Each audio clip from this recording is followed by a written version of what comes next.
सबसे बड़ा पुण्य और सबसे बड़ा पाप। जब माता पार्वती ने भगवान शिव से सबसे बड़ा पुण्य और पाप के बारे में पूछा तो शिव ने संस्कृत के एक श्लोक के साथ उत्तर दिया, नास्ति सत्यत परो नानुरतात् पाटन परम। अर्थात मनुष्य का सबसे बड़ा गुण आदरणीय और सदा सच्चा रहना है, जबकि सबसे बड़ा पाप बेईमानी करना या ऐसे कृत्य का समर्थन करना है। एक व्यक्ति को हमेशा ऐसे कार्यों में लिप्त होना चाहिए जो ईमानदार और सच्चे हों और उनके होने की धार्मिकता को नुकसान न पहुंचाएं। अपने प्रलोभनों को मत सुनो। जब माता पार्वती ने भगवान शिव से सभी कष्टों का कारण पूछा तो भगवान शिव ने पार्वती से कहा कि प्रलोभन ही सभी कष्टों का एकमात्र कारण है। संसार में 3 प्रकार के प्रलोभन होते हैं। 1. आंखों की वासना का अर्थ है भौतिकवाद। यह विश्वास कि धन और संपत्ति जीवन में सबसे महत्वपूर्ण चीजें हैं। 2. शरीर की वासना का अर्थ है सुखवाद। यह विश्वास के जीवन में किसी भी चीज की तुलना में आनंद सबसे महत्वपूर्ण है। 3.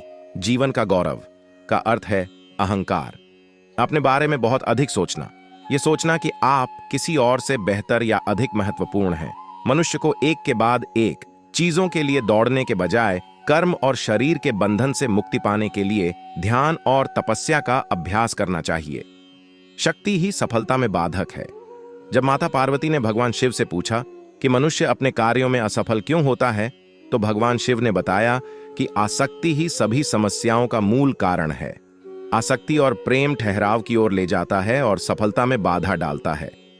जब आप दुनिया के सभी मोह और प्रलोभनों से मुक्त हो जाते हैं तो ऐसा कुछ भी नहीं है जो आपके जीवन में सफलता प्राप्त करने से रोक सके। अलग होने का एकमात्र तरीका है कि आप अपने मन को प्रशिक्षित करें और इसे इस मानव रूप की अस्थायीता को समझें। अपने कार्यों को बुद्धिमानी से चुनें। शिव ने पार्वती से कहा कि लोगों को कभी भी किसी भी प्रकार की कार्रवाई में लिप्त या संबद्ध नहीं होना चाहिए जिसमें शब्दों, कार्यों और विचारों या मन के माध्यम से पाप शामिल हो। मनुष्य जो कुछ भी काटता है वह उसी का फल है जिसे उसने खुद बोया है। उसका भाग्य उसके कार्यों का परिणाम है। इसलिए एक व्यक्ति को इस बात का बहुत ध्यान रखना चाहिए कि वे अपने जीवन और कार्यों को कैसे चुनते हैं। अवांछित इच्छाएं मनुष्य को आत्मविनाशकारी बना सकती हैं। जब माता पार्वती ने भगवान शिव से पूछा कि मनुष्य को आत्मविनाशकारी क्या बनाता है, तो भगवान शिव सबसे महत्वपूर्ण शिक्षा देते हैं कि जीवन में कभी भी किसी भी चीज के प्रति आसक्त नहीं होना चाहिए। ज्यादा इच्छा न करें, क्योंकि इच्छाएं जुनून की ओर ले जाती हैं और जुनून अंततः आत्मविनाश का कारण बन सकता है। अवांछित इच्छाएं मनुष्य को आत्मविनाशकारी बना सकती हैं। समस्या के प्रति आपका दृष्टिकोण मायने रखता है। जब माता पार्वती ने भगवान शिव से पूछा कि जीवन में किसी भी समस्या का समाधान कैसे किया जा सकता है, तो भगवान शिव ने कहा कि समस्या से परे देखना चाहिए। समस्या कोई समस्या नहीं है, लेकिन समस्या के प्रति किसी के दृष्टिकोण से फर्क पड़ सकता है। हमें अपने दिमाग को समस्या के समाधान के बारे में सोचने के लिए पर्याप्त समय देना चाहिए और सभी पहलुओं से स्थिति को समझना चाहिए। इसलिए शांत रहें और समझ से समस्याओं को दूर करें। अहंकार बुद्धि को नष्ट कर देता है। जब माता पार्वती ने भगवान शिव से पूछा कि वह क्या है जो मानव बुद्धि को नष्ट कर देता है, तो भगवान शिव ने बताया कि अहंकार मानस बुद्धि को नष्ट कर देता है। बहुत अधिक अहंकार आपको जिद्दी बनाता है और जब आप जिद्दी होते हैं तो आप दूसरे लोगों की नहीं सुनते हैं या उनकी सलाह लें। वे लोग जो आपसे बेहतर जानते हैं और शायद अधिक अनुभवी हैं। आपका अहंकार संभावित रूप से आपकी सफलता में बाधा बन सकता है और यदि आप किसी भी प्रकार के मार्गदर्शन को अस्वीकार करते रहते हैं तो आप खो सकते हैं। भगवान शिव हमें अहंकार के बिना जीवन जीने का उपदेश देते हैं, क्योंकि अहंकार कहीं नहीं जाता है, लेकिन यह आपको स्वयं से दूर ले जाता है। भौतिकवादी सुख अधिक समय तक नहीं रहता है।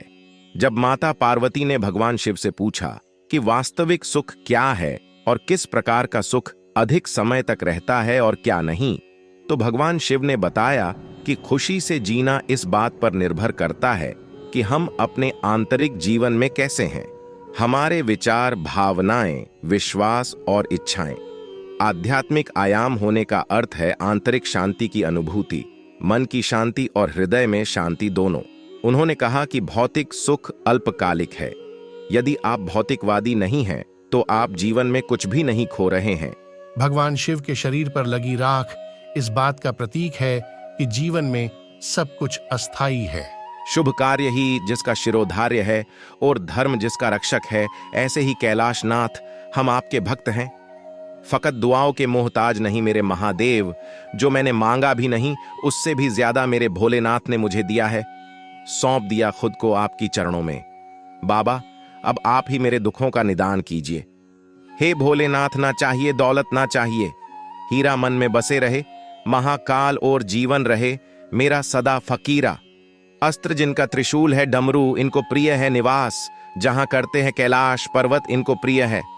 अपनी तो बस इतनी सी ही कहानी है, मेरी दुनिया तो सिर्फ महादेव की दीवानी है। कण कण में जहां शंकर है वही घाट बनारस हो जाऊं। वरदान दो, तुम में गंगा काशी में मोक्ष प्रदायक कहलाऊं। अपने भक्तों पर जिनका उपकार महान है, ऐसे ही त्रिनेत्रधारी महादेव है। क्रोध में महादेव का शरीर हो जाता है, अंगार तब करते हैं वह सारे असुरों का संहार। हे भोलेनाथ, मैं सेवक आपका, मेरी प्रार्थना स्वीकार करो। इस भवसागर में मेरी नैया पार करो। परवाह नहीं मुझे किसी के साथ की, जब मुझ पर कृपा हो भोलेनाथ की। महादेव नाम इस धरती का आधार है, इसी से उत्पन्न पूरा संसार है। हे भोलेनाथ, खूंखार मुझे बनना नहीं, मेरे दिल में भक्ति की लौ जलाए रखना। तू गीता का ज्ञान है, तू मंदिर है, तू शमशान है, तू कृष्ण का सुदर्शन है, तू ही जीवन का दर्शन है।